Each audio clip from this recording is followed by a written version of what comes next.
Madame, Monsieur, bonsoir et merci de nous rejoindre pour ce point de l'actualité. L'offensive sioniste sur Rafah est imminente.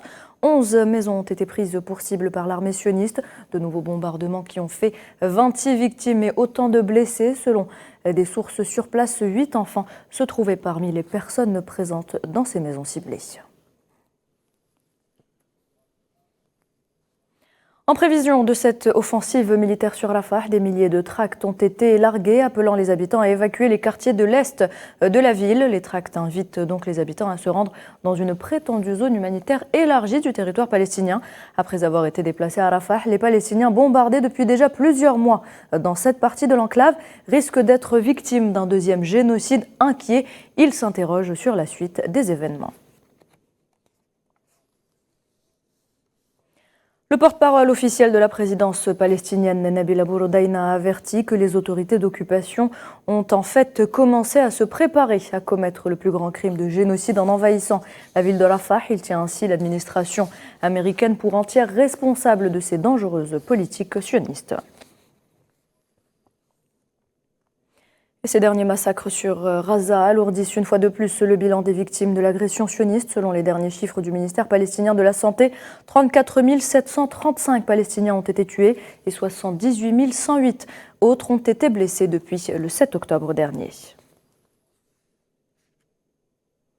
Dans le même dossier, le haut représentant de l'Union européenne pour les affaires étrangères et la politique de sécurité, Josep Borrell, appelle à la mise en œuvre de la résolution 2728 du Conseil de sécurité de l'ONU exigeant un cessez-le-feu à Gaza, s'appuyant sur les récentes déclarations de Cindy McCain, directrice exécutive du Programme alimentaire mondial.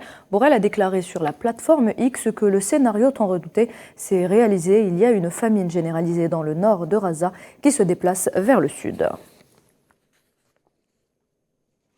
De nombreux manifestants sont descendus dimanche soir dans les rues de la ville marocaine de Mohamedia, exigeant la protection des populations palestiniennes dans l'enclave de Gaza et la fin du génocide. Ils ont également dénoncé la normalisation avec l'entité sioniste et la campagne d'arrestation lancée par le régime du Marzen contre ceux qui s'opposent à la normalisation dans le royaume. Les manifestants ont également scandé des slogans hostiles au Marzen, le qualifiant de traître.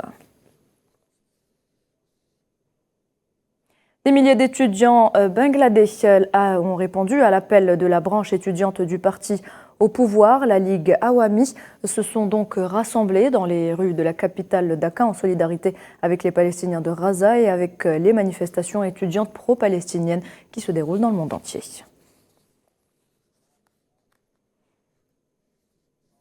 Dans l'actualité également, le chef de la diplomatie algérienne Ahmed Attaf a reçu le président de l'Assemblée nationale de la République du Congo, Isidore Mvumba. Auparavant, Isidore Mvumba avait été reçu par le président de l'Assemblée populaire nationale, Brahim Bourali, l'occasion d'évoquer le niveau des relations historiques liant les deux pays, appelant à davantage de communication entre les deux groupes d'amitié parlementaires qui jouent un rôle important dans la promotion du niveau de coopération entre les deux pays.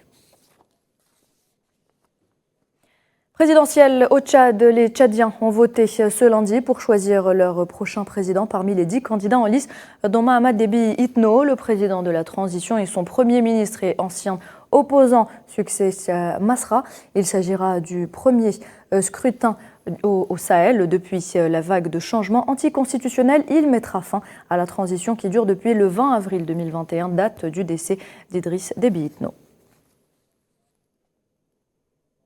Et puis le président chinois Xi Jinping, en visite officielle à Paris, a plaidé ce lundi pour que son pays et l'Union européenne renforcent leur coordination stratégique et demeurent des partenaires malgré de multiples différends. Du commerce à l'Ukraine, le chef d'État chinois s'exprimait au début d'une rencontre trilatérale avec l'Élysée, avec le président Emmanuel Macron et la présidente de la Commission européenne Ursula von der Leyen. Et voilà, c'est la fin de ce point de l'actualité. Merci de l'avoir suivi. Restez avec nous. Le journal de l'Afrique, c'est dans quelques instants.